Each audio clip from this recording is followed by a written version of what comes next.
And there's intimacy on the radio, and there's naturalness on the radio that can never be replicated on TV. The marvelous resurgence of radio as a political force in this country. News-related radio programming is evolving. There's a huge hole in our dialogue that can be filled by the synthesis of traditional radio and the freedom that comes from a live podcast.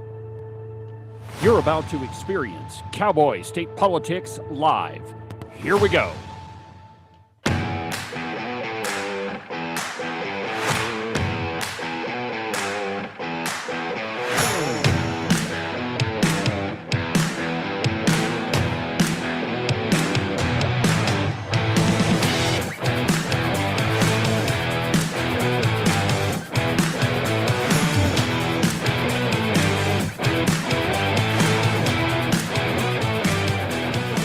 Good morning, my friends, and welcome to another tremendous installment from very high above all the insipid and puerile forms of Wyoming mainstream media.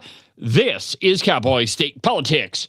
I, of course, am your illustrious host, David Iverson, firmly ensconced behind the silver Cowboy State Politics microphone and broadcasting to you from the base of the Bighorns at the Cowboy State Politics Studio in Sheridan, Wyoming. Good morning, my friends, and welcome to the program. Happy Wednesday, Campaign Finance Day in Wyoming. So in Wyoming, campaign finances have to be reported 1 week before the primary election. And, I guess there are good points and bad points about it. The bad point is if you're a journalist and you're trying to sort through all this stuff, it's a tremendous amount of data in just a couple of days that you have to go through. But on the other hand, the attempt is to capture all campaign expenses, as many as you can anyway, right up until the minute. And, 1 week before the election, there really aren't going to be, that many people donating to a campaign, and there isn't really enough time to spend any amount of money. And so, maybe the 1 week before the primary election is a good thing, but man, does it create a whole bunch of work. But it also reveals a whole bunch of stuff that all of us pretty much knew about all of these candidates. It just hadn't been made public yet. When you have a redcoat candidate, all of the redcoats, they kind of band together, and the incumbents, they donate to all the new people coming in. And I mean, it's just how things work. And so you'll see Albert Summers' name all over everything. I mean, there are a lot. And even, new candidates like Micah I think Micah Sturdivant was one of them. I've got a list, a short list here. Some of the people in Sheridan, and then we're going to look at Julie Jarvis also. But you'll find the longtime insider redcoats pretty much everywhere. And then Governor Gordon's pack. He's been throwing around a lot of cash to all of these people. And it's for one simple reason. They have to get rid of the conservatives. And the only way they can do that is if they donate a crap load of money. Which they have. And so, anyway, we'll talk about some of that on the program. Also, the big story from the Open Range record, I kind of talked about it a little bit yesterday, when Barlow in 2003 said that we have to end our reliance, he said we have to move beyond non-renewable sources of energy. And so yesterday evening, I published a pretty sizable article about Eric Barlow's stance on energy. And, for whatever, it doesn't really matter what the issue is, whether it's illegal immigration or if it's energy or if it's elections or if it's abortion fill in the blank. Eric Barlow has a really long history of just being a giant redcoat.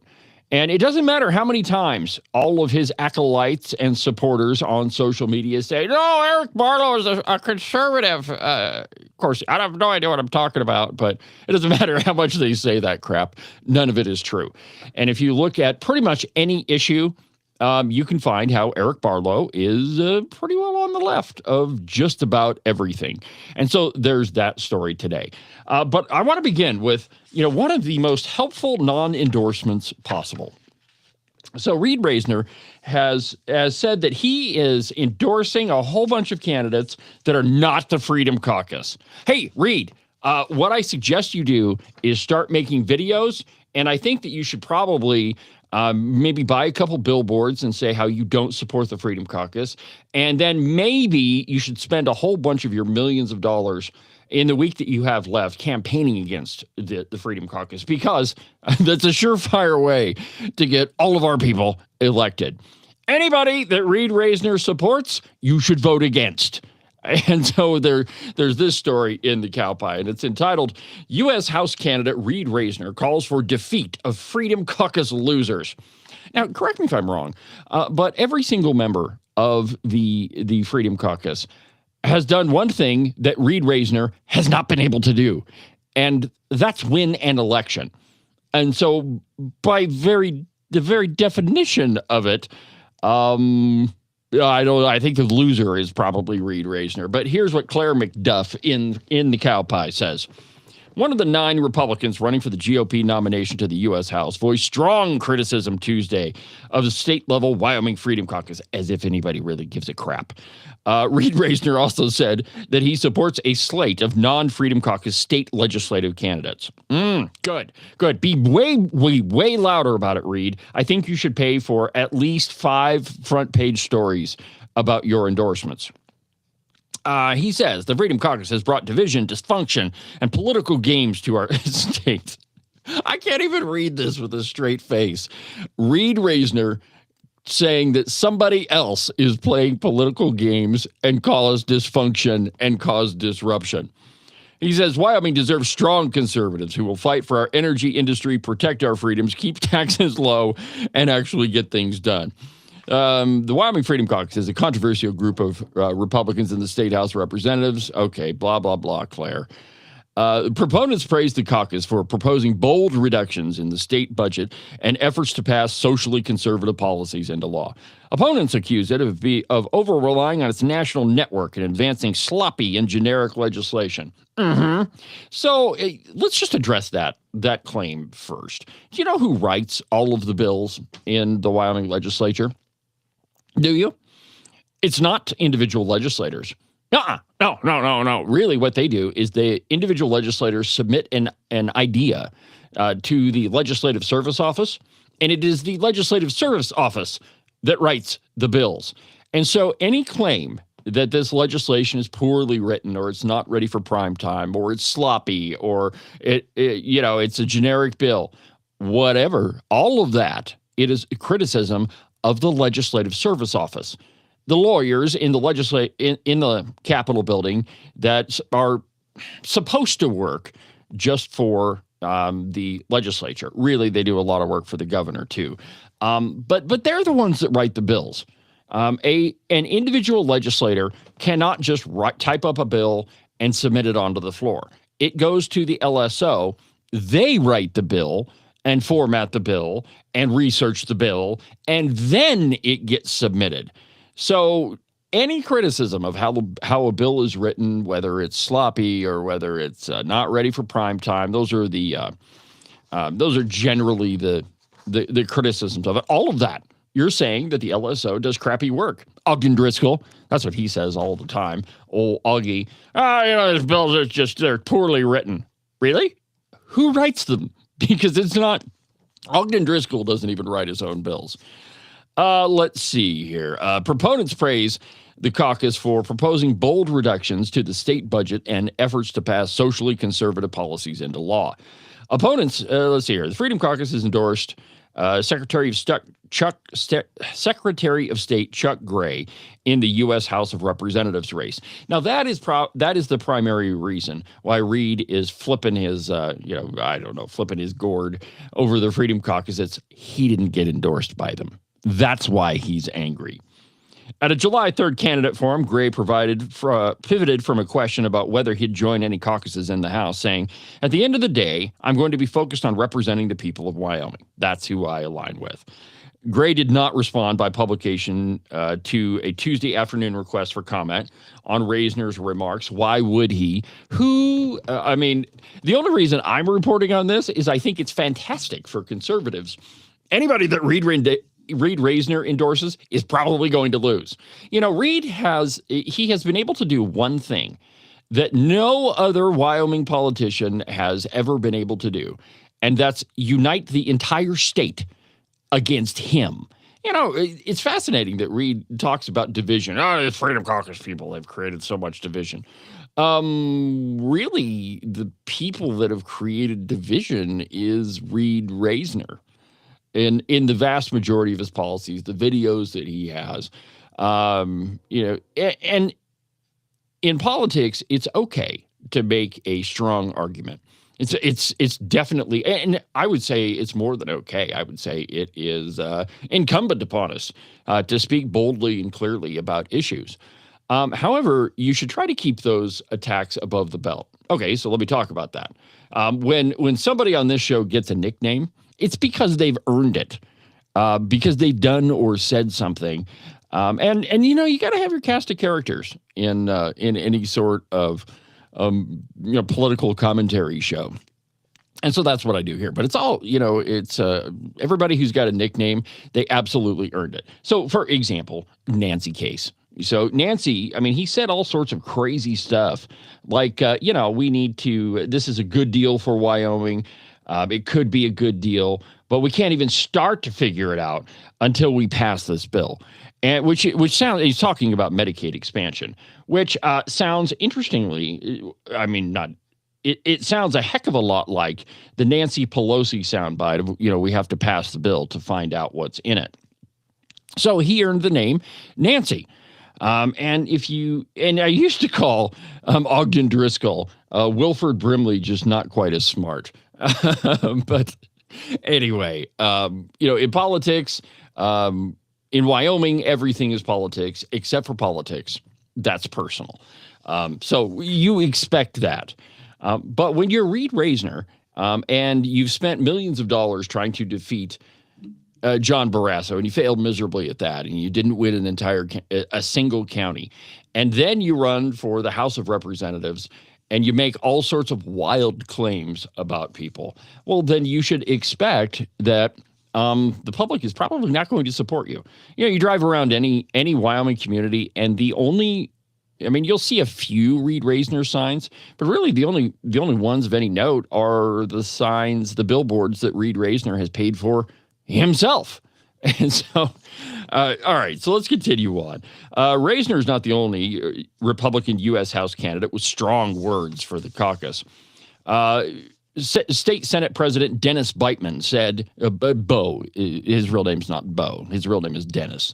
Anyway, Bo Beitman, in a Tuesday text message, responded to Cowboy State Daily's inquiry with, quote, "Always believe the best way to deal with political noise is to turn it down and to get the work done," which I really wish that he would have in the last session. The truth is, Bo Beitman spent, a lot of time avoiding conservative legislation. There was a lot of bills that died either in his drawer or on the floor in the last session. And almost all of them were conservative pieces of legislation. I can't tell you how many times I was sitting in the House gallery and on my laptop, I've got, the Senate playing. And, I just have my headphones, one ear plugged into the Senate when I'm watching the House. And more often than not, I'd look down at the Senate and it would say, the Senate will return shortly, or the Senate will return at 2:30. They took way more breaks than they should have. In fact, on the last day, the whole pizza thing, where they were caught having a pizza party in Beitman's office instead of being on the floor, that's the day where a whole bunch of legislation died. Okay, so Beitman continues. "The Freedom Caucus brings plenty of noise," Beitman continued. "I've ignored them when they've attacked me, and I've ignored what they've taken credit for, the things that I helped lead, and I'm just going to keep ignoring the distractions." Beitman has had a complicated relationship with the caucus over the years. He aligns often with its goals, but is outspoken about not being part of it.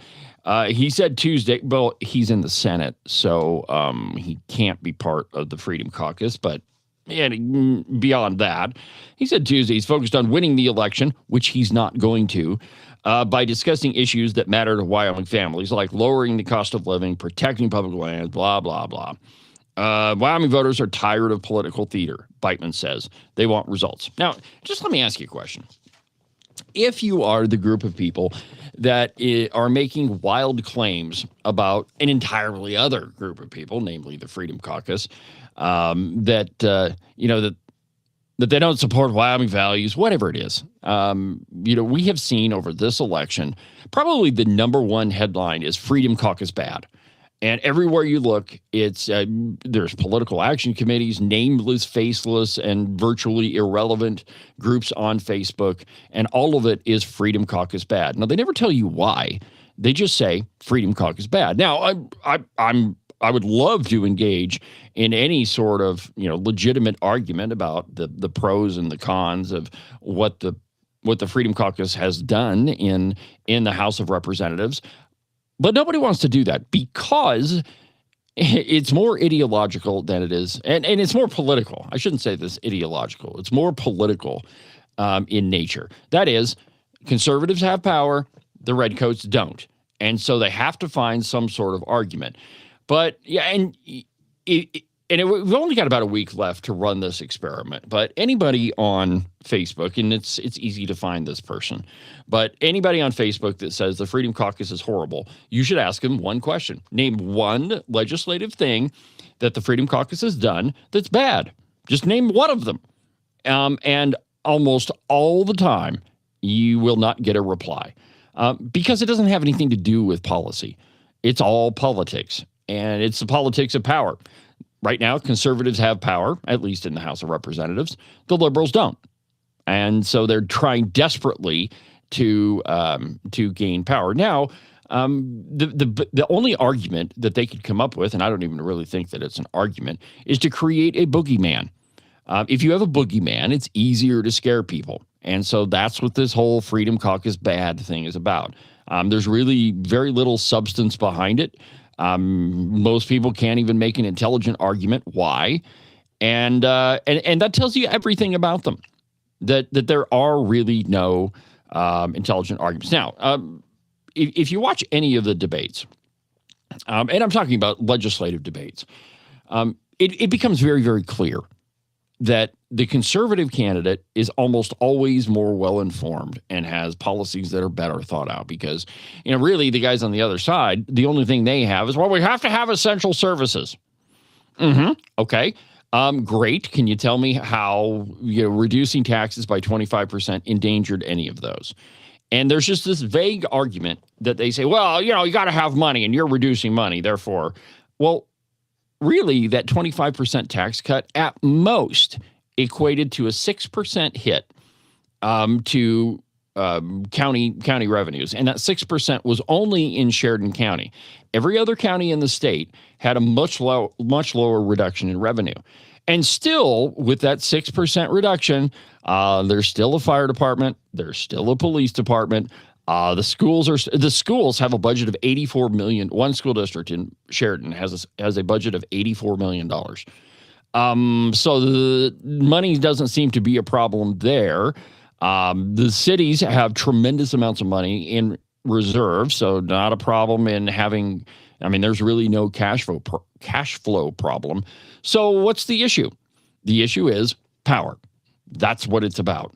And it's when you have a group in the legislature that says, you guys spend too much money. Of course, the left is going to fight back about that, and they don't have any legitimate claims. And so the only thing that they can say is, look at the boogeyman over there. Freedom Caucus bad, and that's all they got. Okay, so Reed Reisner comes out and he says, I am endorsing the Freedom Caucus by proxy.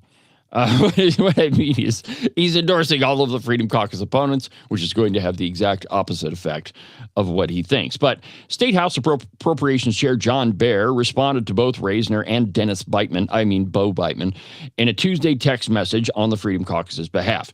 Baer is the former chair and prominent member of the caucus. Here's what he says, quote, Reed Reisner is a failed career candidate who has brought division, dysfunction, and political games to our state. Wyoming deserves a strong conservative like Chuck Gray. Baer said that Gray would fight for Wyoming's energy industry and protect freedoms like he always has, fought for lower taxes like he always has, and actually get things done. There are a couple of really important things that Chuck Gray was able to get across the finish line. One of them is voter ID. That's a huge one, my friends. It's Wyoming's version of the Save America Act, which, by the way, was passed a long time before those jokers in D.C. ever thought of getting off their rear end and doing something. Baer continues, the Wyoming Senate and Cheyenne establishment bring plenty of noise, said Baer. We've ignored them when they've attacked us. We've ignored them when they've taken credit for work we helped lead. And we're going to keep ignoring the distractions. And the truth is, in the Wyoming legislature, the Senate is the place where conservative legislation goes to die. And it always has. And Bo Beitman, he's been the Senate president for the last 2 years, and he is definitely no exception to that. Steve Freeze is also not a real big fan of the Freedom Caucus. He said, I don't think too many of their policies have really been out of the mainstream of conservative thought, and all of them have been worthy of a dialogue. But he said they've brought a lot of division. Yeah, we don't really like the division. You know why? Because if there is an argument about the direction of the state or the direction of our politics, it is going to be a divisive one. And any argument about, well, they've brought a lot of division means that the person making that argument doesn't want to hear from anybody who's bucking the system in any way, shape, or form. They don't want any sort of questioning of their policies. And so any claim that, well, they've brought division, exactly right. Because the way that this state has been governed for the last 40 years, aside from the last 2 years in the House, it's been under the control of redcoats. Bigger and bigger government, more and more spending, which means higher and higher taxes. And it's when government is the number one industry in any state, I mean, there isn't anybody that can argue that that's a good thing. Government in Wyoming is bigger than energy. It's bigger than the coal industry. It's bigger than tourism. It's bigger than hunting and fishing. It's bigger than agriculture. Agriculture is like number 7 or 8 on the list. The truth is, the media in Wyoming ranks higher as a percentage of domestic gross state product than does agriculture, and government is way ahead of that. And I've told you this, I can't tell you how many times, but you go to a lot of smaller Wyoming communities, and a majority of the people that live there work for government in one way, shape, or another. A good example of that is Buffalo, Wyoming, Johnson County. You have the BLM, the Forest Service, the schools, county government, city government, and when you add up all of those numbers, I think you're probably right around at least 70% of Buffalo works for the government in one way, shape, or another. And it runs the gamut, family services, you name it. So none of that contributes to Wyoming's economic output. And why is it that all these redcoat candidates are opposed to any sort of change? Because it's a money pipeline for them. Think about Ryan Koltiska, great example. He works at the Hub on Smith, which is the senior center, who, by the way, they're asking Sheridan County citizens to give them more tax dollars, as if we don't already give them a crap load of money. But essentially, he works for government. Granted, it's a nonprofit, but they're funded through county and city revenues. So why is he opposed to conservative policies? Because it means that his employer isn't going to get that much more money. Why is the media against the Freedom Caucus? Because most of them are in existence by virtue of government alone. Most local newspapers, the Sheridan Press, the Buffalo Bulletin, the Roundup over in Basin, they would not exist if it were not for government, and it's all through classified ads. court ads, oil and gas, you name it. But a large percentage of their revenue comes from government. And if you go, even the Cowboy, which the Cowboy doesn't get any of those, legal notices, but a large number, like a huge number of their advertisers are government in one way, shape, or another, whether it's 811 or it's the Wyoming Community Foundation, there's a long list of them. And so even the Cowboy gets a tremendous amount of cash from government. So it makes sense why all of these groups are opposed to anything conservative. And, as it relates to Reed Reisner, and David Geralt, he's against the Freedom Caucus too, and Richard Dodson, and the list goes on. So, that's a pretty good indication of who you shouldn't vote for. And if they're opposed to conservatives in any way, and by the way, this whole boogeyman Freedom Caucus thing, really, it's not about the 12 or 14 people in the House of Representatives who actually are part of the Freedom Caucus. It's a name for conservatives in general, is what it is. The majority in the House of Representatives, like I say, only 12 or 14 of them are actual members of the Freedom Caucus. The rest of them are just conservative-minded folks like you and I. They didn't join the group; they just happen to be conservative. And so in the media, on social media, anytime you see the word Freedom Caucus, that's attack on conservatism itself, which tells you that a lot of these people running for the U.S. House, they're really not all that conservative, or they just haven't thought through the argument. Okay, so we're going to take a quick break, and when we come back, we're going to talk some campaign financing. Yay, fun! I got a busy couple days, but we'll do that in just a second. Campaign financing coming up next.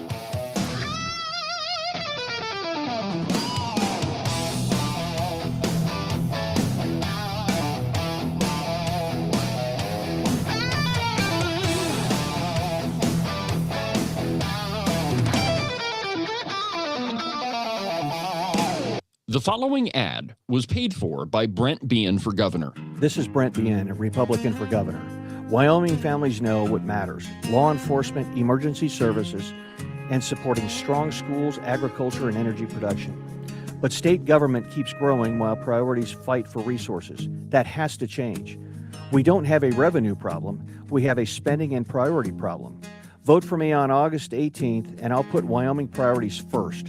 I'll return taxes to you, the taxpayer, and make Wyoming number one. Paid for by Brent Bean for governor. Today's program is also brought to you by Morton Buildings.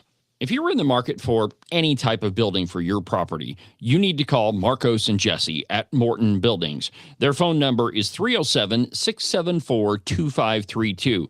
They're the best in metal building construction, and they've been doing it longer than anybody else around. So it doesn't matter if it's a garage or a barn or maybe something bigger, like a roping arena or maybe a giant warehouse for your business. The two guys you need to call first are Marcos and Jesse. Again, their phone number is 307-674-2532, or you can check them out on their website, mortonbuildings.com.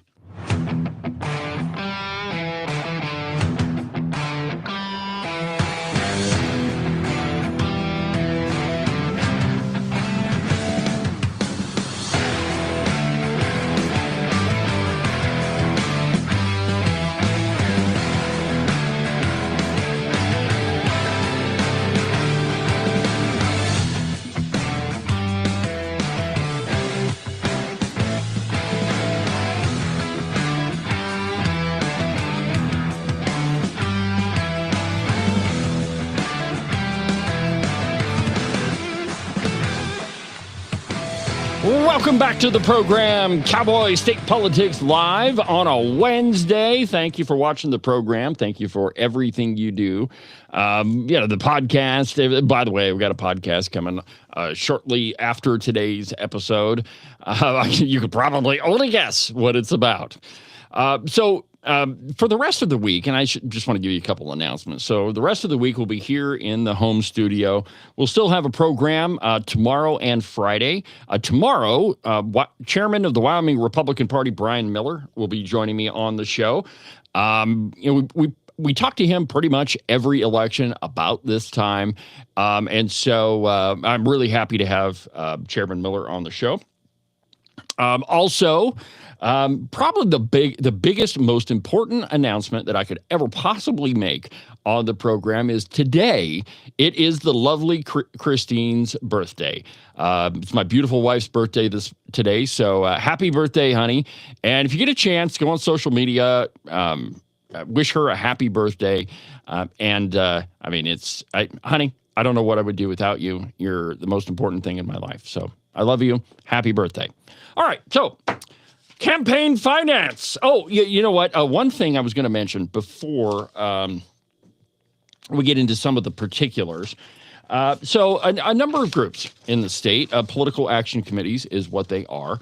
You've probably seen, I don't know how many. I've got a stack of them here. But a lot of them, a lot of these political ads that you've seen are from Americans for Prosperity. So that's just another, gigantic political action committee, which I'm doing some research into them, and I pretty much figured out who is, kind of behind that. We all know that it's Tyler Lindholm. But another one, and a lot of these political action committees, you see, unless I'm trying to see if I've got one here in the stack in the studio. I think most of these are, all of these are. Oh, here's one of them. Okay. So a good example here. So this one is paid for YO United. Okay, we have no idea who that is, right? Why? Well, I mean, reading from this, you wouldn't. But actually, it's a former Democrat who lives in Gillette. Swenson is her name. So the trouble is finding out who these folks are. And there's another, I guess, convenient target that the Redcoats go after is Young Americans for Liberty and Make Liberty Win. So those two, I mean, they're different organizations, but Make Liberty Win, it's a conservative organization, and they have last election they spent a tremendous amount of money in the state. They're one of the folks that so there were some ads that went out that had the wrong picture for a candidate, and there was just some errors on them. Well, they're a conservative organization that's closely tied to Young Americans for Liberty. They're not some nefarious boogeyman. I mean, it is just another conservative organization. And if you hadn't noticed by going to your mailbox, there's a ton of political action committees that hate conservatives. A lot of them. And most of them are nameless, faceless, and it's super hard to track down. So one of the people we're going to talk about here in just a second got money from the Way Back PAC.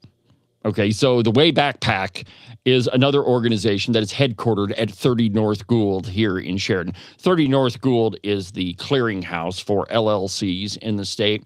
It is the epicenter for fraud in Wyoming. And so the only thing you see is the Way Back PAC, whatever that is. But it's really difficult to track them down. Make Liberty Win, Young Americans for Liberty, kind of the opposite of that. It's pretty easy to find out who those folks are. And they're just another conservative organization that has decided that they're going to be active in Wyoming. And by the way, thank God that they are. But because before they showed up, that is Make Liberty Win and Young Americans for Liberty, the big player in Wyoming was Americans for Prosperity. And if you have paid attention to your mailbox at all, or paid attention to the Open Range Record, or even listened to this program, over and over, I've told you how liberal that group is. I mean, and all you really have to do is look at the people that they're supporting. I don't think that there's a single conservative that they're supporting. There might be one or two, but most of them, all liberal. So Make Liberty Win and Young Americans for Liberty come along and start campaigning for conservative candidates. It's not some nefarious organization. It's not a big boogeyman. It's just the other side of Americans for Prosperity. So Ray says in the comments here, it seems that we only know who finances politicians after the election is over.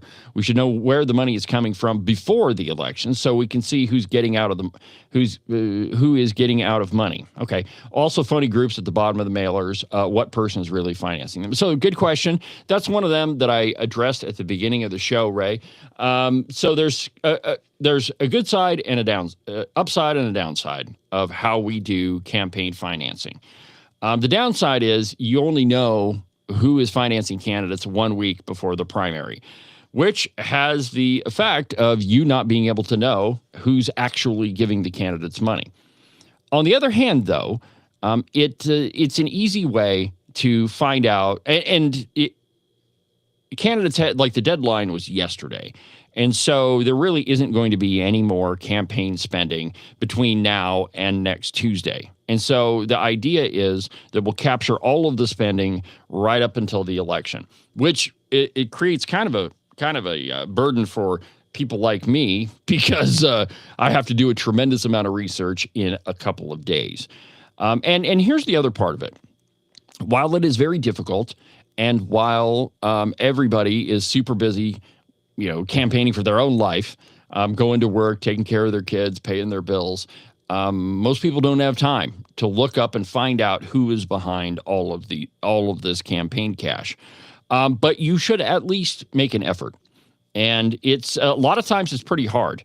My advice is, if you don't know who it is, that should be a flashing red neon sign behind any of these people. And one of the folks that I'm going to talk about here in just a second has a boatload of political action committees behind them.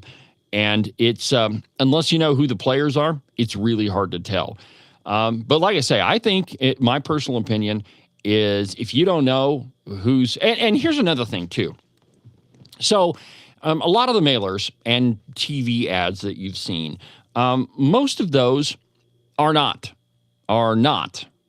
paid for by candidates. And in really small letters at the bottom of the screen, you'll see, paid for by Wyoming Values PAC, or, Conservative Values for America PAC, or whatever. But you don't know who that is.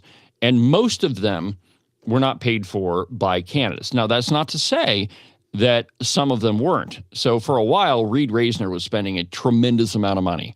And he had an ad on, we watched Sling TV at our house, and it was every other commercial was Reed Reisner. Well, it's obvious all those were paid for by Reed. But a lot of them, so the attack ads that I mentioned yesterday on the program about Eric Barlow and Megan Degenfelder, most of those, I don't think that either of those were paid for by the candidate. And so, yes, you're right, Ray, that it is out-of-state money in most cases. Now, if you spend any time, and here's how you can look up any of this campaign financing. Just go to Google and type in Wyoming Campaign Finance, and you'll find this website called WYCFIS, the Wyoming Campaign Finance Information System. And it's actually pretty easy to use. You go to the homepage and you'll see a button that says search, and you can search expenditures and you can search contributions. And both of those are important because the expenditures will tell you who they're actually giving money to. And it was just one example. Eric Barlow has spent a tremendous amount of money in television ads. And I don't have the news on in the studio right now, but pretty much every morning you'll see Eric Barlow ads. So those are obviously paid for by him. But you might see, if a candidate has a crap load of TV advertisements, most of them are probably paid for by somebody else. Now, here's the other big problem is many of these organizations are federally registered political action committees. And so you can't look them up on the Wyoming Campaign Finance Information System. It won't tell you where all that money is coming from. But you can find out some information, and those records are due quarterly in an election. And so we will be able to see eventually how much money Americans for Prosperity spent in this election, or how much money Make Liberty Win spent in this election. All right, so another question from Ray. So where is Reisner getting all of his money? Well, the truth is, most of it's his or his mom's.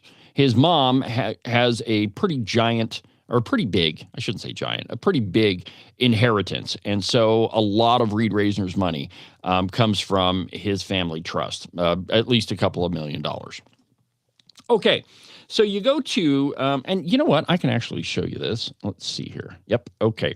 So let me just share my screen real quick.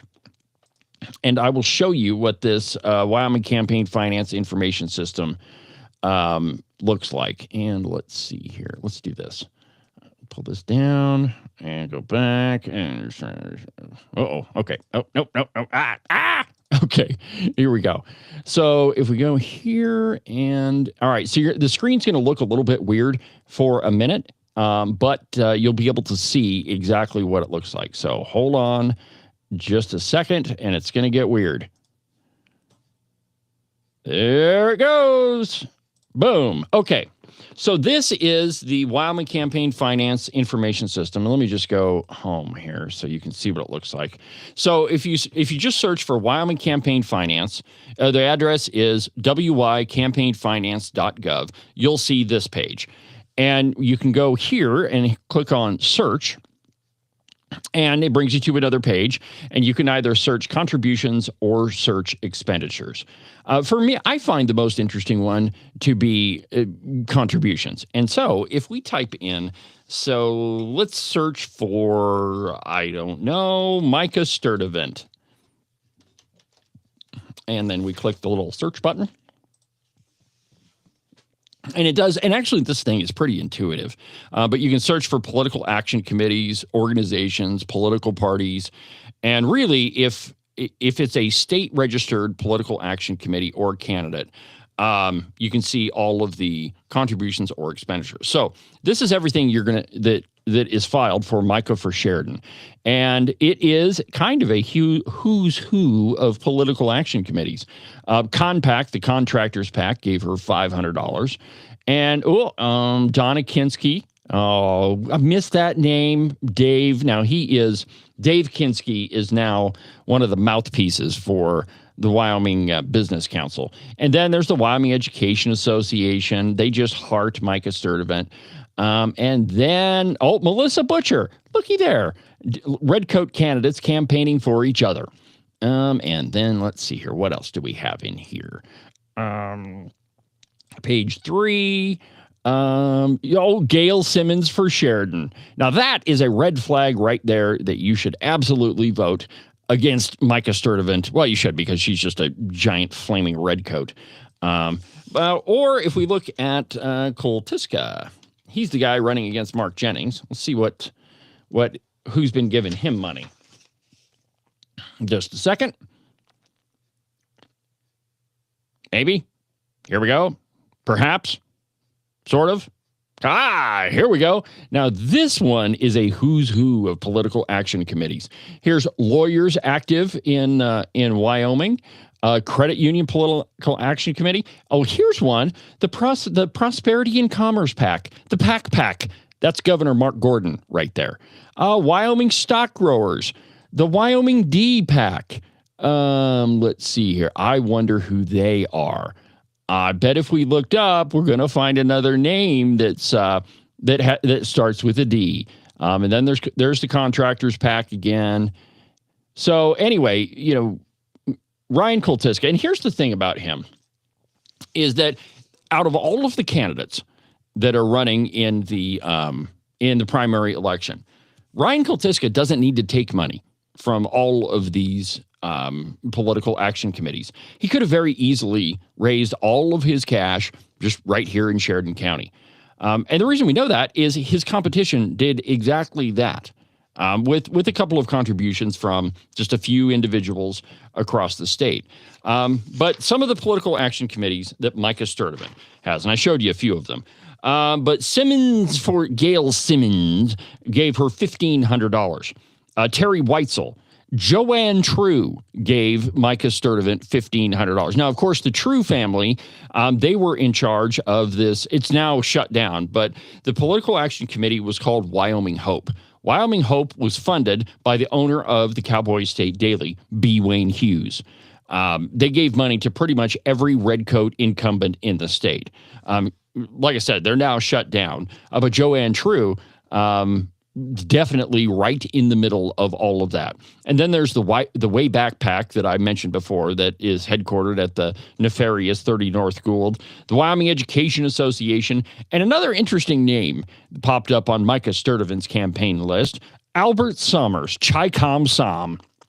Now, why would Albert Summers be giving money to Micah Sturdivant? My guess is that Albert Summers has probably never met Micah Sturdivant.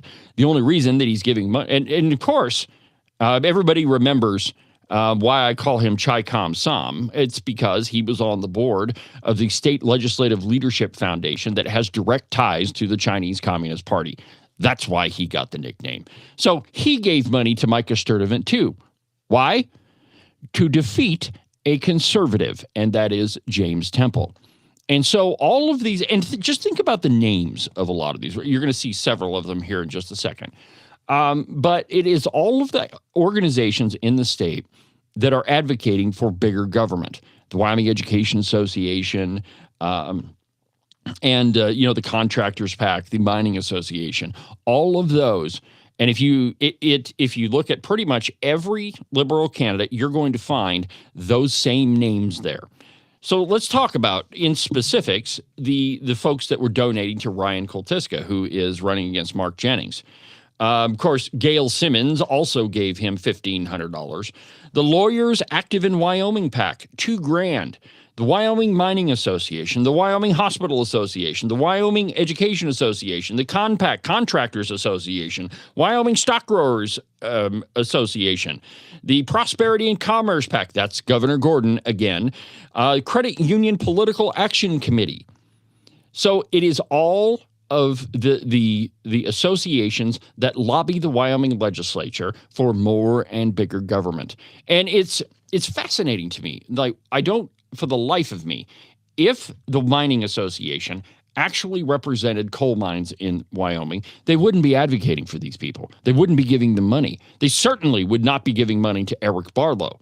But they are, which tells you that they're not conservative at all. In fact, they're most likely a very liberal organization.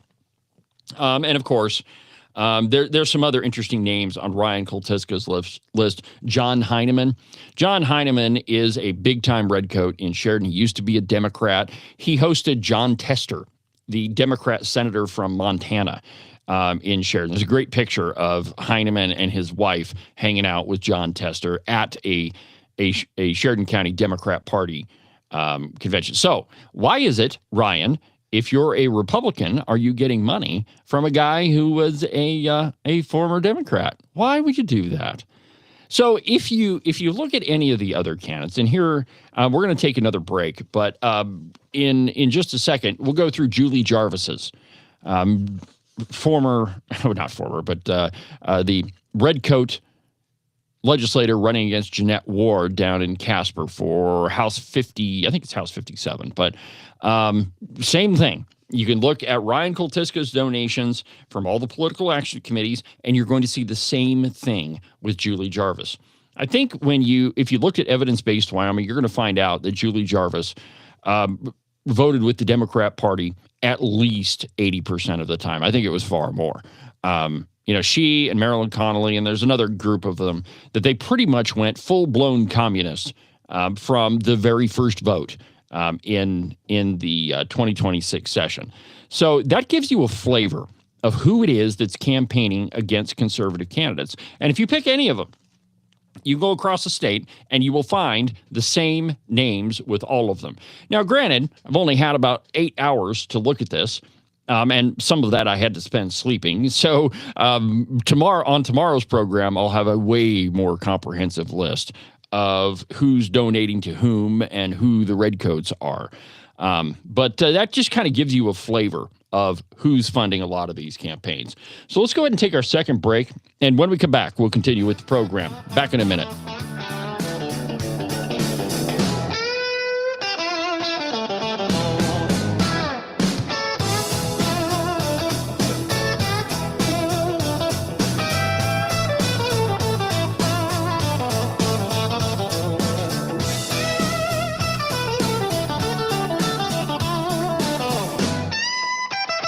The calendar says that it's summer, and you believe it.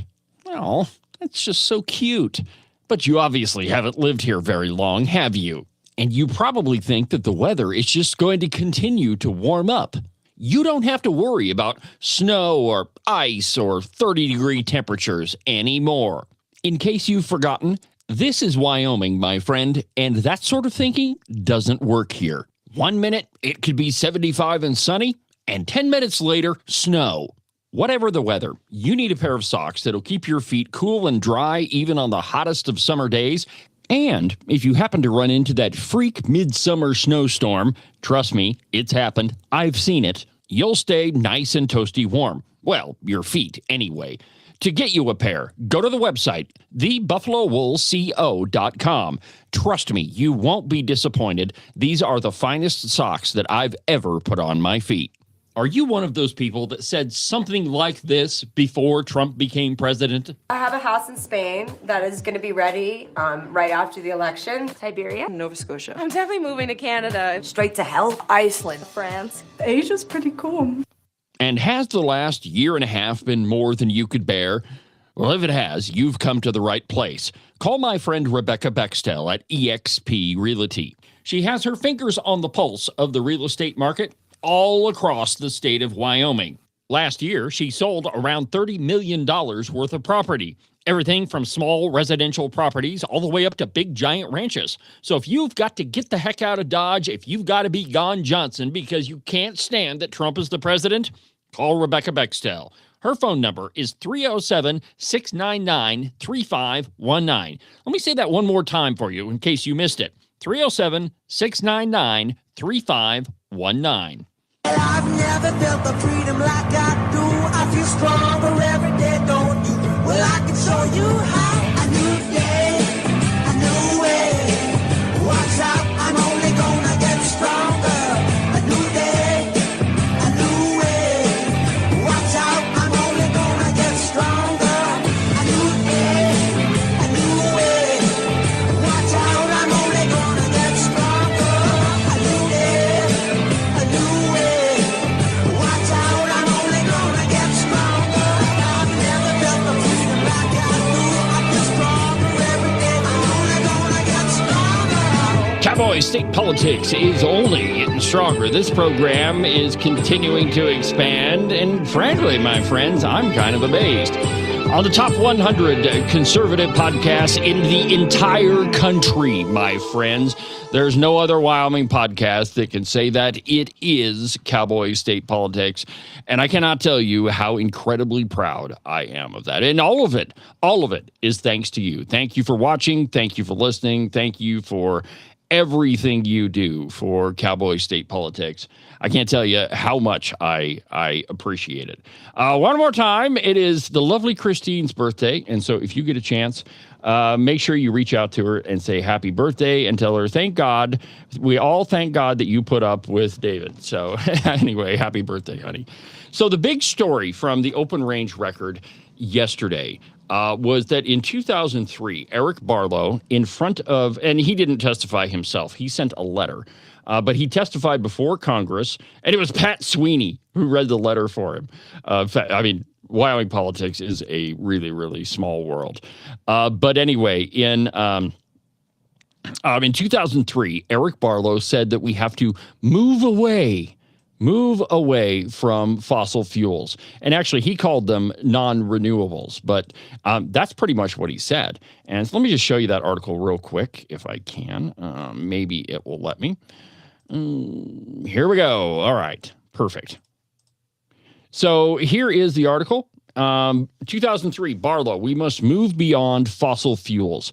Now, here's the fascinating thing. Now, I want to read you the opening part of this, And then I'm going to read you the statement that Eric Barlow sent me. So here's just the beginning of it. Eric Barlow wants Wyoming voters to believe that questioning his support for coal, oil, and natural gas is absurd.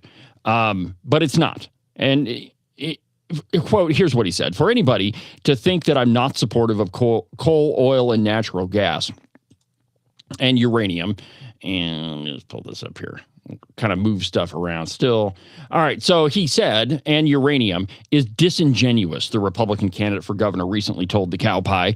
He accused his critics of trying to dredge something up that does not exist. And let me just read that again. He accused his critics of trying to, quote, dredge something up that doesn't exist. But it does exist, my friends, and it is well preserved in the official records of Congress. On March 19th of 2003, Eric Barlow, in a letter, testified before the House Resources Committee on behalf of the Western Organization of Resource Councils, the Powder River Basin Resource Council, and his testimony did not merely call for responsible development or better protection of surface owners.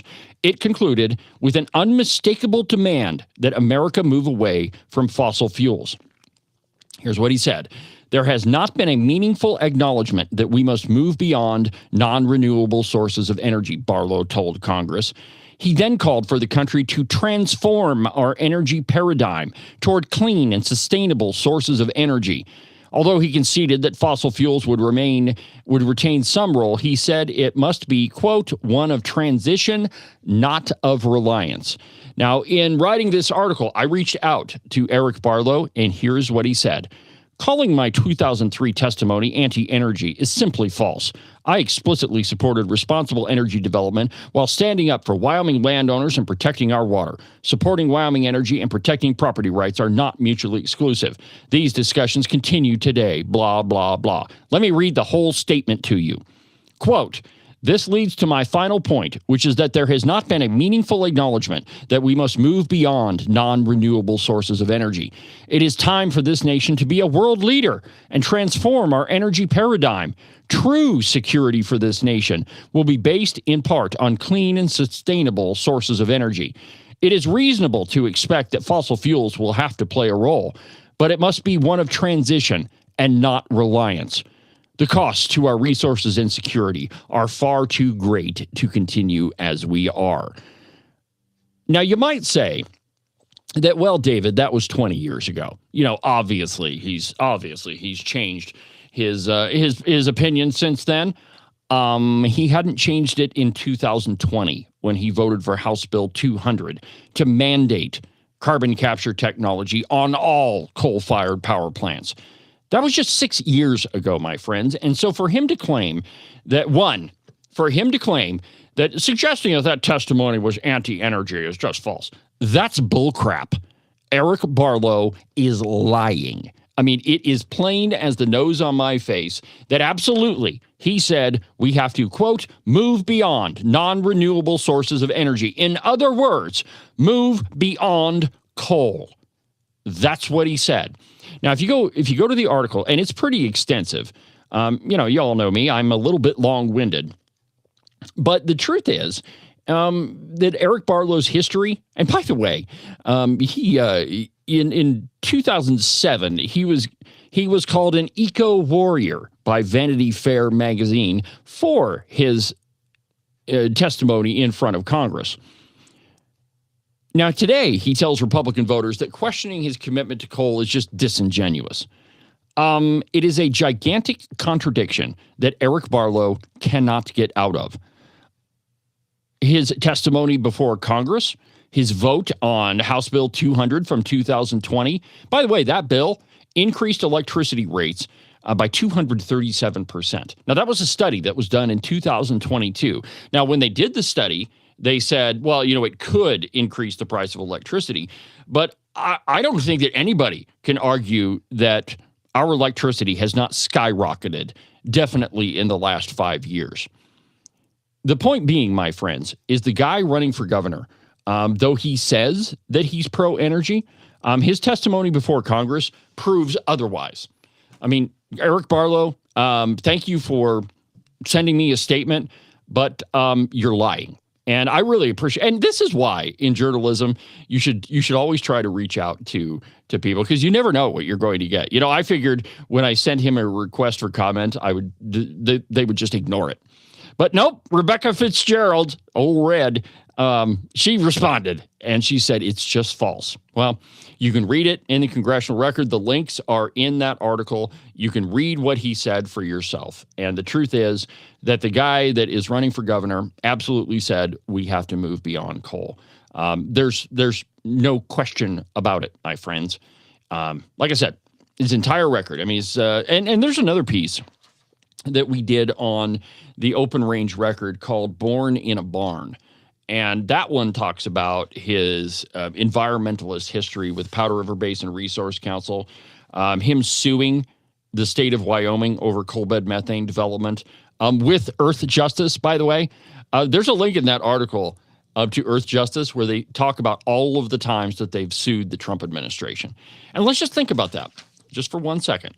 So Eric Barlow teamed up with an environmentalist lawyer organization called Earth Justice, the same group that has sued the Trump administration over and over and over.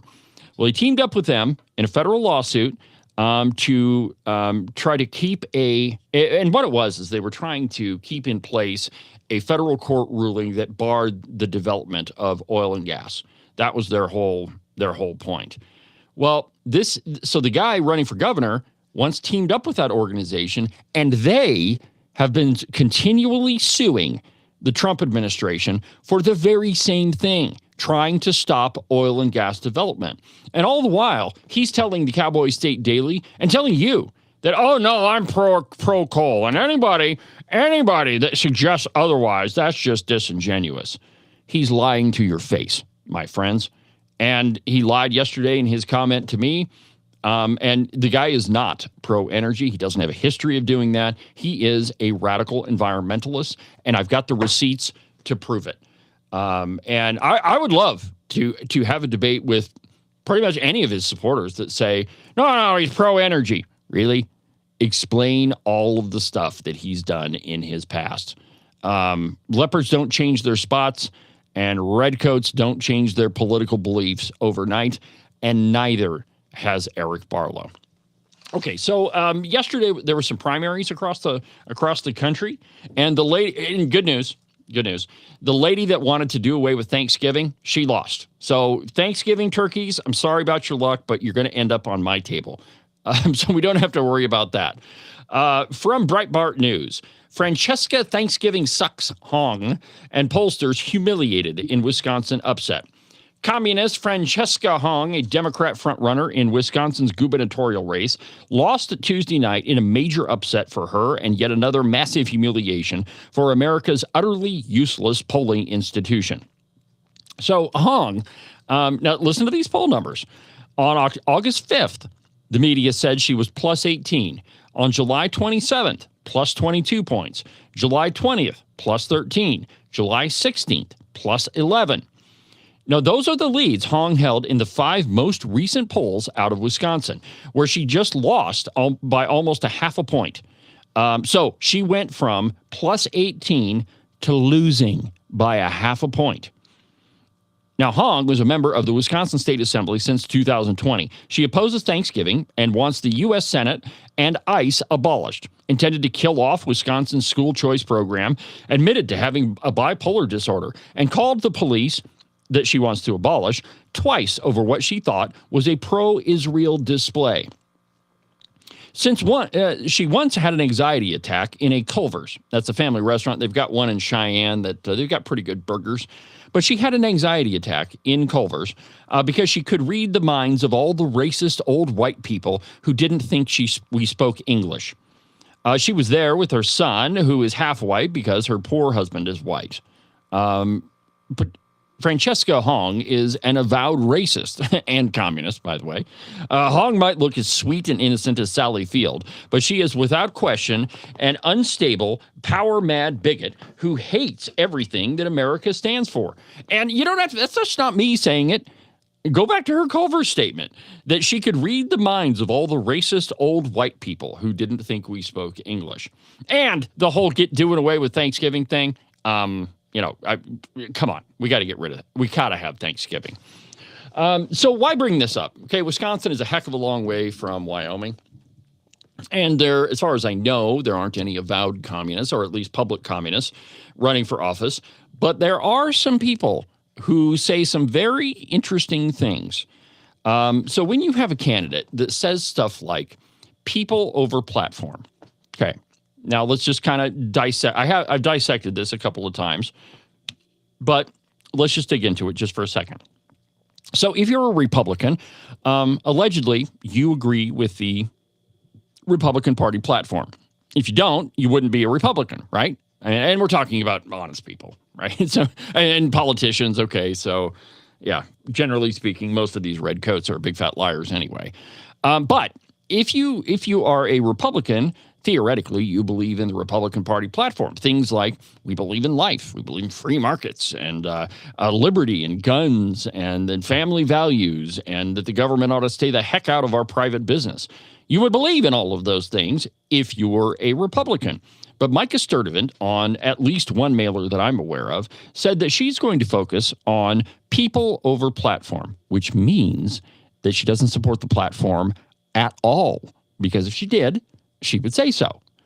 So people over platform kind of means that she's kind of somewhere in the neighborhood of Julie Jarvis. That in other words, she's running as a Republican only because she can get elected. Now, there are other things that she has said. She wants to focus on health care where we're at. Health care that meets us where we are. What the heck does that mean? And why does government have anything to do with health care? Well, it's true in Wyoming. The Department of Health takes up, I think it's a third of the entire budget. It is the largest, next to education, is the largest expenditure in Wyoming. But there is nowhere in the Constitution, either one of them, that says that the role of government is healthcare. Yet tomorrow, there is a task force meeting in Cheyenne to address the rising costs of healthcare. And guess what their number one thing is? Their number one suggestion to address the cost of healthcare: Medicaid expansion, my friends. So that, first of all, it's an idiotic idea. It is going to drive up the cost of just about everything. And by the way, it will lead to much higher taxes in the state. If not, it will lead to an income tax because we're just not going to be able to afford it. But that's their solution. And healthcare doesn't appear anywhere in the Constitution. So why is it that you have candidates, Melissa Butcher in Senate 21, she's running against Agent 29, and Micah Sturtevant, and several others across the state, by the way. I'm just using these two as an example. Why would they run as a Republican and then advocate for things like healthcare? Well, the answer is simple. One, they're not a Republican. But two, they're a critter of an entirely different sort. So get in the Wayback Machine and go all the way back to the 1930s. So Franklin Delano Roosevelt, 30s and 40s, really. He's the president, and he's friends with a guy named Stuart Chase. Stuart Chase wrote a book called The Road We Are Traveling. Go look it up. Okay, so it's actually kind of hard to find because it's one of those books that shortly after it was published, they tried really hard to eliminate, to get rid of it. Because they didn't want people reading it. Okay, a Wyoming version of that is called Banditti of the Plains. Okay, when that's like the actual story of the Johnson County Cattle War. But right after it was published, and it basically said that all these rich, influential ranchers set out to kill a whole bunch of people in Johnson County. Well, okay, I'm getting there. Trust me. So right after the book was published, there was an overt effort to eliminate every copy of that book because they didn't want people reading it. And now a first edition of that book is, I think there was one that went for like $20,000. And it's just a little book. It's not very thick at all. Okay, same holds true for The Road We Are Traveling. It's really hard to find a copy of it. You can buy copies of it on eBay, but they're kind of expensive. I mean, as far as old used books go, anyway. Now here's why. In The Road We Are Traveling, Stuart Chase lays down the 10 things that you have to do to create. Now, he didn't know what the system was called, so he called it System X. But really what it was is socialism. And it had things in it like you have to control education, you have to control healthcare, you have to control business, all high taxes. And so there are 10 things, and they almost perfectly mirror what's in the Communist Manifesto. It was Stuart Chase that came up with the term the New Deal. Okay, so controlling healthcare and controlling education have always been the top two big things that the Democrat Party wants to accomplish, because if you can control people's health, you can pretty much control whatever they do. If somebody needs an expensive medical procedure and they can't afford it, they will do almost anything to get it done. Same holds true for food, right? There is no more compliant person than a really, really hungry one. So healthcare has always been the holy grail of liberal socialists in this country. It is on the national level. You look at the Democrat Party platform on the national level, you'll see healthcare is very, very prominent in it. Look at the Democrat Party platform in Wyoming. Healthcare is very, very prominent in it. But where you won't find it is in the Republican Party platform. And so here's the parallel that I'm drawing. It is not that candidates like Micah Sturtevant or Melissa Butcher are just Democrats. They really are. I mean, if you look at their platform. Oh, and by the way, they also claim to be conservative. At least Melissa Butcher does. But they're far more than just a Democrat. If you are the person that is advocating for single-payer health care, you are not just a Democrat. You are like verging on socialist if you aren't completely a socialist. And so when you look at the campaign rhetoric of people like Micah Sturtevant, when she says healthcare that meets us where we are, that's a direct quotation from one of her mailers. What does that mean? Well, first, the government doesn't have any place in healthcare. And second, if it did, it's going to cause dramatically higher taxes.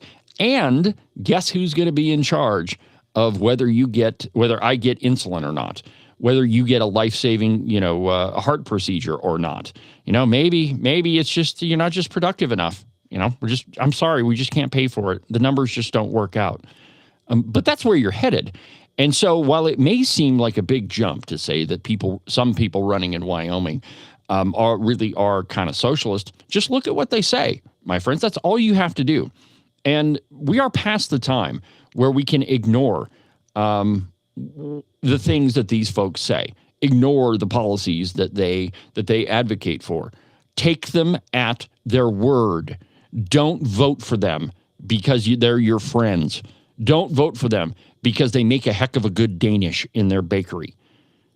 Go buy their Danish if you like it, but don't vote for them, because it's really going to turn out bad for you. And if you look at the larger Wyoming political establishment, they're all the folks that are solidly behind all of these candidates that advocate for really, really crazy things like healthcare.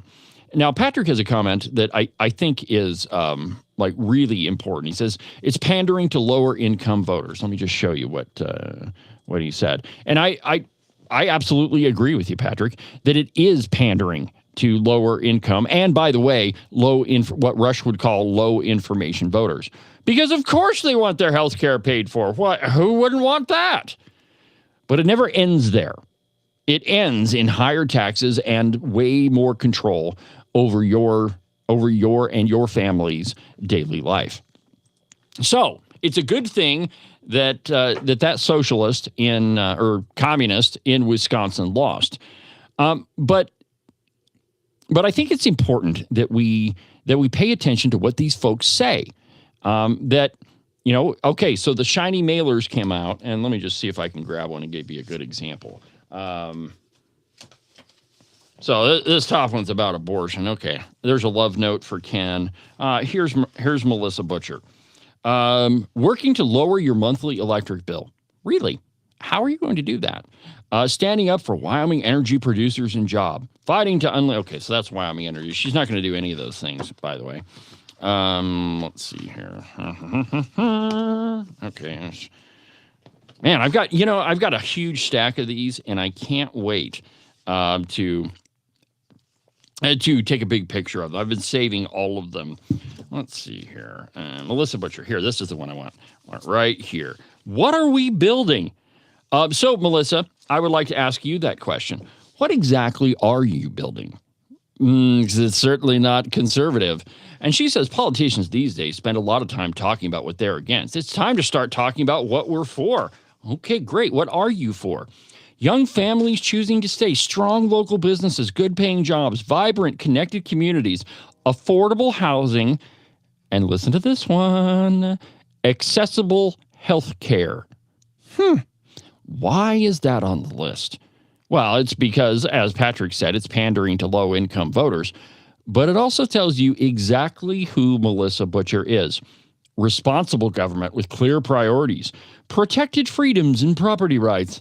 I'm sure. The point is, my friends, is that these are not isolated. Across the country, the elections that socialists and, borderline communists have won, those are not isolated incidents.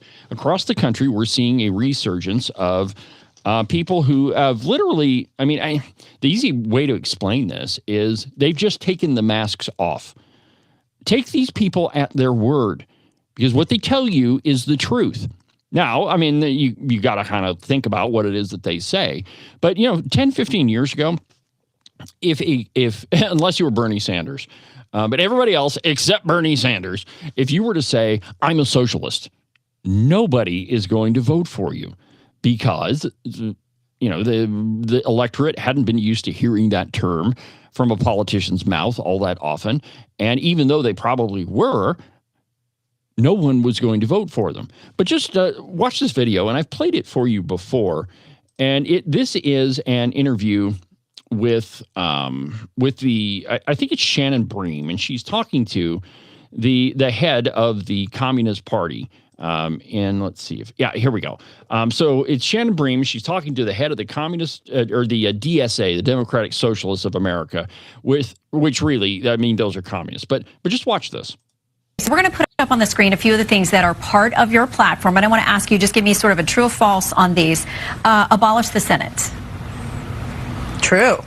Okay. Replace the presidency and Supreme Court as we now know them. Yep. Abolish ICE. Absolutely. Abolish borders and give amnesty to anyone currently in the U.S. illegally. As a long-term plan, yep. Defund the Pentagon. Absolutely. Abolish prisons, at least in large part. Yeah, again, that as part of a long-term program, yeah. Okay, so no prisons. Government or public ownership of most large corporations. Yeah, absolutely. Yeah, absolutely. So that's the DSA, the Democratic Socialists of America. Now, if you were a candidate and you said stuff like that in Wyoming, you'd be chased out of town, because Wyoming, generally speaking, I think and I think America too, is a center-right country. Wyoming probably more so, but I think the numbers are a lot closer than most of us would like to believe. I think Wyoming in general is probably kind of 60-40, 60 conservative, 40 progressive. Maybe it's closer, 55-45.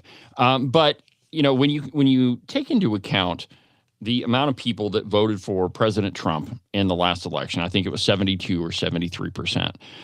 That tells you that most people, when it comes to like the bigger issues, are more conservative. Now, where we are not conservative is at our state legislature. Now, we have control of the House, but it's the legislature in general, the political establishment in Wyoming is very much far left. And by left, I mean, higher taxes, more government control, less freedom. If they could, they would take away your gun rights, though they know in Wyoming, if you come out and you say that that you're anti-gun, you're not going to get elected. Similarly speaking, if you say you're for a state income tax, you're not going to get elected either. So there's a fine line that candidates in Wyoming have to walk. I mean, even the socialist ones. But again, pay attention to what they say. Now, the head of the Democrat Socialists of America, that lady with the crazy glasses, those are their big priorities. Those are the things that you hear from guys like Zoran Mamdani. when he says, we have to seize the means of production and we have to abandon the what does he call it? The frigidity of rugged individualism for the warmth of collectivism. That's a direct quote from Zoran Mamdani. Those are the statements that come on the national level. The way that they show up at the state level, or at least in the Wyoming level, is we're for healthcare that meets us where we are. More affordable healthcare, more affordable housing. Those are the things that you can get away with in Wyoming. And, again, and I love that comment that it's pandering to low-income voters. That's exactly what it is. It's we are creating a state, the establishment here, and this is why the political establishment is so freaked out about the Freedom Caucus. Is for a very long time, like 40 years, they were building a system to where it was government from cradle to grave, that there was no question that it was going to be higher taxes and, single payer health care, renewable, so-called renewable energy.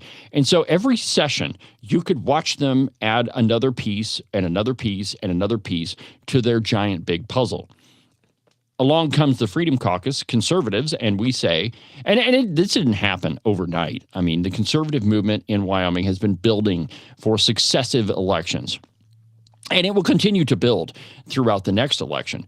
But it started with 6 conservatives, and then I think it went to like 8 or 12, and then 16, and then we took the majority. Now, the Freedom Caucus didn't take the majority. Conservatives did. And so what happened is the political establishment, they saw that as a giant roadblock to their plan of building their cradle-to-grave machine. Ken calls it the giant Rube Goldberg machine, and he's exactly right, that it's all of these pieces and parts that make up this very complicated system of government funding and increasingly large an increasingly large government apparatus. And so the Freedom Caucus comes along and they put up a giant roadblock. And in the last election, and I think I said this yesterday on the program, the political establishment in Wyoming didn't think that conservatives were going to win. That's why they didn't put that much effort into the election. Now, there were races that they tried really hard at. For example, the House 21 race 2 years ago. Or House 22 race, or Senate 22 race, excuse me. That was Mark Jennings and Poison Barry Crago. They dumped about $80,000 into it. Not that they were that worried. Well, I think they probably were worried about Mark Jennings being in the Wyoming Senate. But they needed Barry Crago more. That's why they dumped close to $100,000 into that race. And most of that was AFP. But they didn't think that conservatives would take the House because they never had before. And so really they were caught off guard. And they didn't raise enough money. They didn't have their political machine ready to go. Well, this election, things are very different. That's why your mailbox has been chocked full of a whole bunch of advertisements. That's why they're spending so much money, is because there's a giant roadblock, and that roadblock is conservatives. And so this election is pivotal because they know that if conservatives take the House again and make gains in the Senate, that their giant machine, their giant progressive cradle-to-grave government machine is pretty much going to be over. And it may take another election to completely do it in. But they know that the next 2 years, they will be dealt some serious blows. That's why they're fighting so hard. And the other thing, yesterday I talked to the Wyoming GOP headquarters several times on a variety of different things. But the reason why is I've been working on a couple of different projects, one of which I'm going to show you here in just a little bit after the break. But the number one complaint in the Wyoming GOP office is all of these mailers. And, I truly think that the left in this state has gone absolutely overboard, that they've succeeded in ticking off the Wyoming electorate just because, and I say this a lot on the show, Wyoming citizens are sophisticated.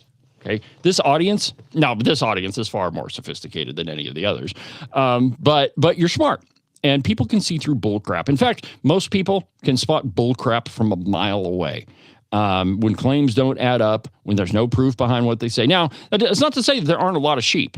There are that will follow blindly what they were told.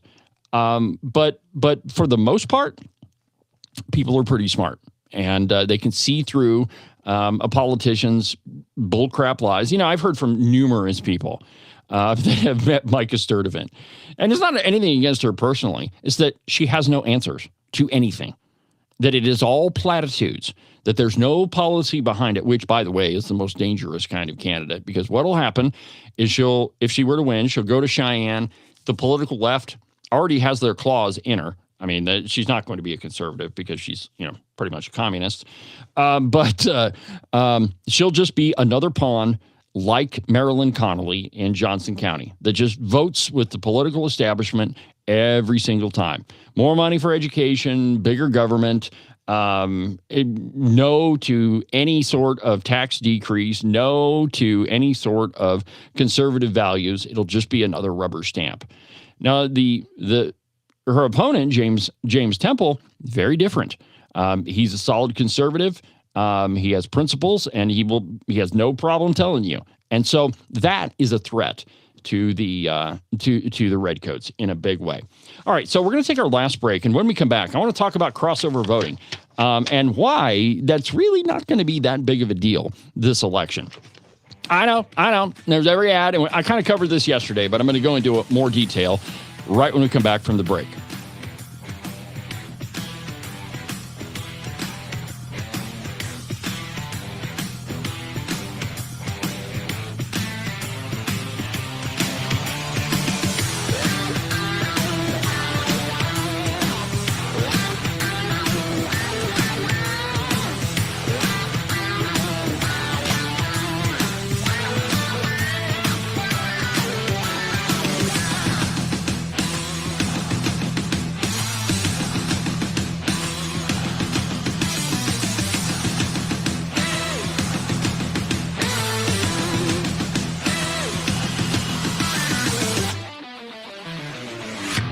Are you sick to death of being told what to think? Maybe you don't even realize that it's happening. Freedom Caucus bad, big spending, big government, liberal, Republican good. Conservatives are bad and they want to starve little children. I have heard it all, my friends.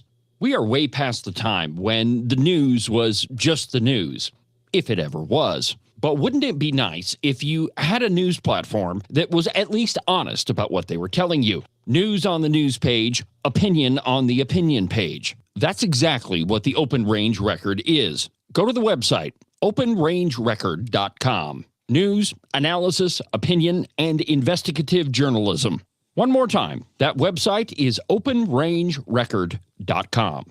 You can listen and watch Cowboy State Politics live on YouTube, Facebook, X, and on Rumble every Tuesday through Friday from 8 a.m. to 10 a.m. Pay attention to all that other block-headed, Borg-like so-called news if you want. But if you want to get the real story, watch Cowboy State Politics live.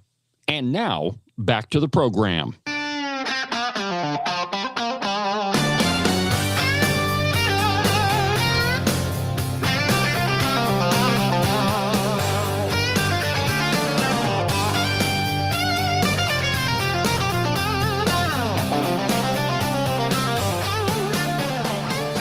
Welcome back to the program. Cowboy State Politics live on a Wednesday.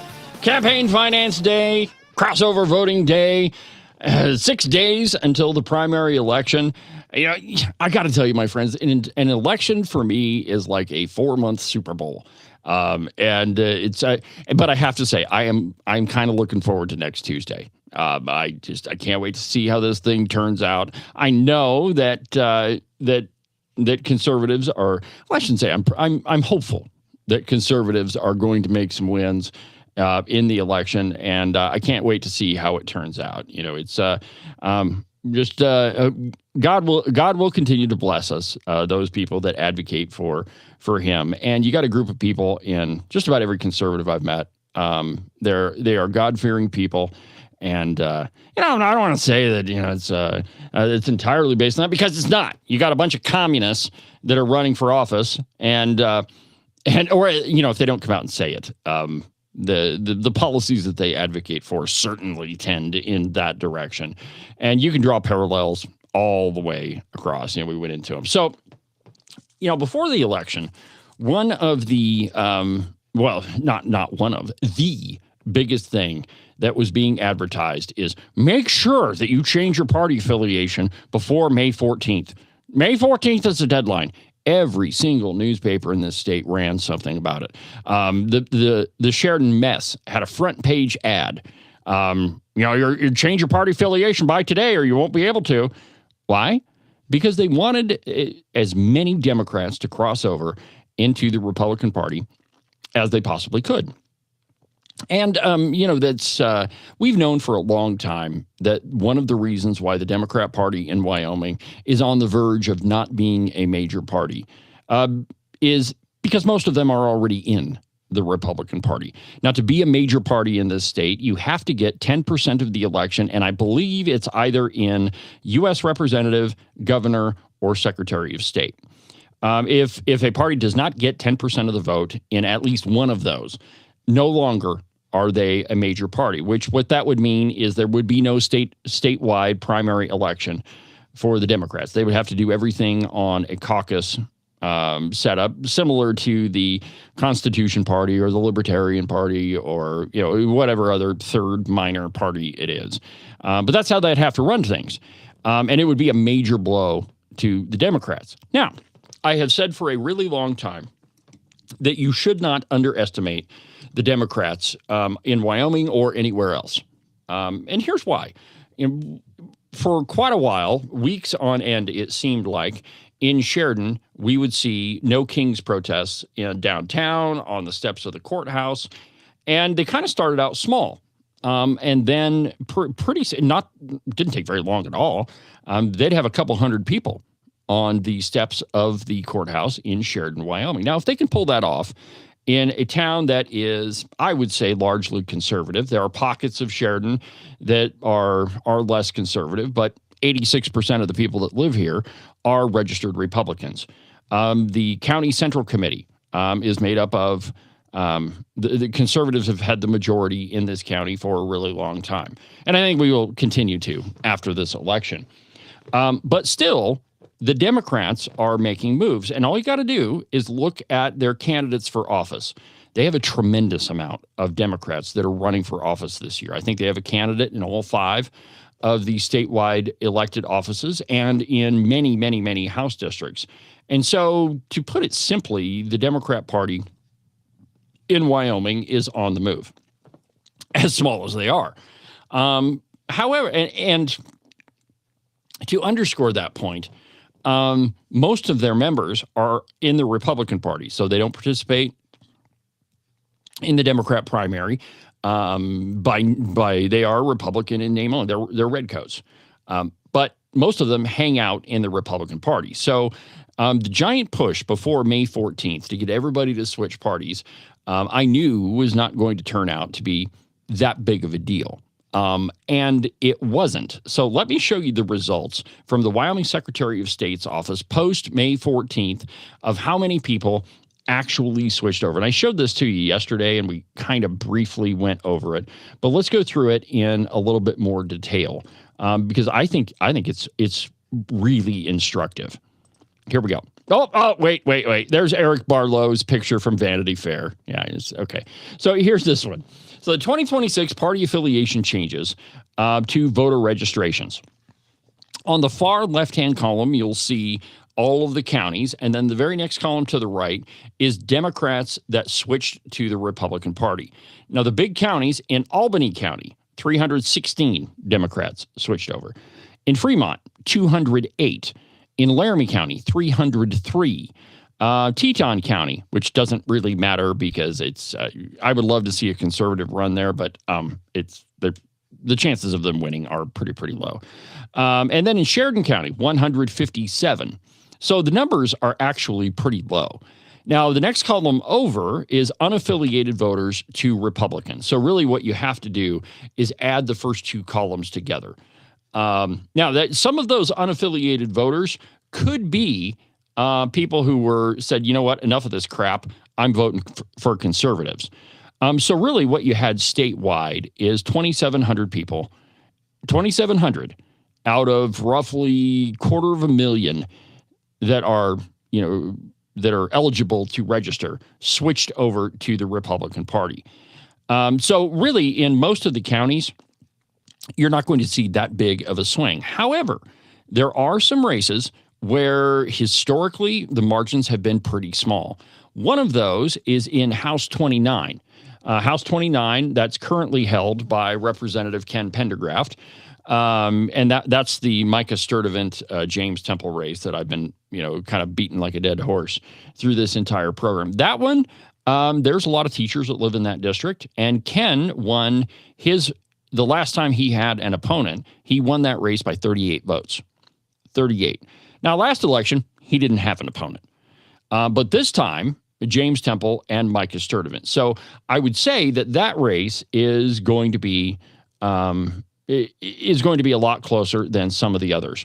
Another one is in I can't remember exactly the district, but it's Niobrara County, parts of Weston, Niobrara County. But you can see here 0, and there was only 2 unaffiliated voters that went to the Republican Party. And if we look at Weston County, there was 3. And I think it may encompass parts of Campbell County too. But Campbell County, 23-25. So in that race, there really isn't going to be any more. There really won't be any difference in that election. Now there are others like Laramie County. So there were a couple hundred there, 300 and some. But Laramie County is big enough that number is really not going to have that big of an impact. Now, every vote counts, and there are races that have turned on 3 votes. One of those was Ellen Slagle and Dum J.D. Williams. That one, I believe, was 3 votes. And there were a couple of others. So Eggsy Brown last election lost to Landon Brown by 17 votes. So there are, and that's Laramie County. Okay, so take all of this as kind of a generally speaking type of argument. There are races statewide that turn on just a few votes. But I think that for the most part across the state, it's not going to be really any different than the last election. And here's the other thing to remember too, is that elections are won at the doorstep. That if you're the candidate and you get out and you're campaigning door to door and you're meeting voters and talking with them and you're holding events and you're out in public, that sort of candidate is going to win 9 times out of 10, against a Democrat or a progressive candidate. Now the elections, and I've said this a lot, that you can't win an election on social media. You can, however, lose an election on social media. If some big controversy comes up, in the House 29 race, Better Wyoming has been hammering James Temple. It feels like for weeks now. But again, I think that falls into the category of the Democrats and the progressives, like Gail Simmons, them overdoing it. That there's a constant flood of negative campaigns against a candidate. Most voters are going to look at that and say, no, I think there's a reason why these folks are so incredibly scared of the candidate.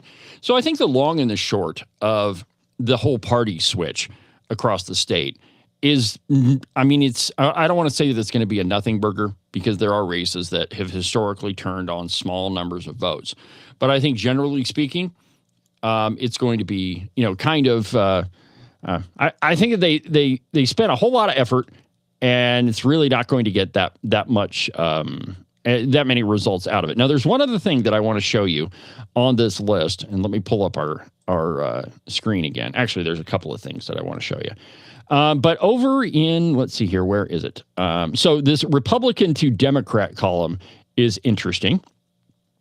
That one, 401 statewide, 400 people, 401 people, one person. Anyway, 400 people statewide went from Republican to Democrat. So these are Democrats that went home. And so really what you have to do is subtract that number off of the 2 grand over here. So now we're down to about 2,000 people statewide, and just rough numbers that are eligible to vote. Another one here, Republican to unaffiliated, 105 people. So you have to subtract that. So now we're up to 500 people that left the Republican Party. And then let's see here, Libertarian to Republican. Okay, so there's 50. No labels to Republican, 12. And so really, I think when you boil it all down, you've got about 2,000 people that switch their party affiliation. Now, the other factor in this is that some of those people may not even vote. And it's, I would say, a smaller percentage. And so I think probably grand total, we're talking 1,500 people. Now, let me show you what happened from 2018. And let me just, let's see here, slideshow. I think if I do that, it will take off our screen sharing. But Democrat to Republican in 2018 was 6,000 voters. Huge numbers. Unaffiliated to Republican, 4,000. Constitutional Libertarian, 4,700. Now, that one there, most Libertarians and Constitutionalists are not going to vote in big numbers for Democrats. And here, with unaffiliated to Democrats, so you subtract 700, you add 700 to the 430, and then you subtract that off the total. And that'll tell you how many people actually entered the Republican Party. So the 2018 election, that was the first election of Mark Gordon, where he won with, what was it, like 32, 33% of the vote. So that one made a big difference. I think the crossover voting definitely was the linchpin in Mark Gordon's first victory. But you're not going to see that big of a change in this election. Now, again, there are some smaller counties where it may have an effect. Now, here's the solution to that. You make it too big to rig. You make sure that we get enough of our people out and vote that any of these shenanigans won't matter. If we flood the polls, if all Republicans get out and vote, none of these, party switching shenanigans are really going to have that big of an effect. And so the solution to this, as it is always, is get your butt off your couch and go vote. By the way, your employer has to pay you for a couple of hours to go vote. So that you have to work, that's not an excuse. And this is the one time where you actually get a say in how your government operates and, who represents you. And so for the life of me, I can't figure out why you would not go vote. Now, remember, the primary election in Wyoming, that's the big one. Now, there are going to be some races where there are some Democrats running against Republicans. Lots of them, actually. Those take place in the general election. But the big election for the vast majority of seats is the primary election. So please don't stay home. Please get out and vote. For all of these reasons. I mean, you got a whole bunch of people pulling a whole bunch of dirty tricks in the election. Well, the way that you beat them is you get out and vote. You make it too big to rig. All right, my friends. Well, that's pretty much going to do it for today's busy broadcast hour. Tomorrow on the show, I hope to have a better in-depth analysis of who's funding these redcoats, where the percentages are, what percentage of money came from political action committees, and we're really going to get into it. So that'll be on tomorrow's program. For today, my friends, I have got birthday stuff I've got to go do, and so we're going to say goodbye for today. Make sure that you continue watching and listening to Cowboy State Politics. The podcast, I'm probably just going to replay part of today's episode because I've got, like I say, it's the lovely Christine's birthday, and I got a whole bunch of stuff I got to do today. So for now, my friends, from the base of the Bighorns at the Cowboy State Politics studio, I'm David Iverson. See you tomorrow, my friends.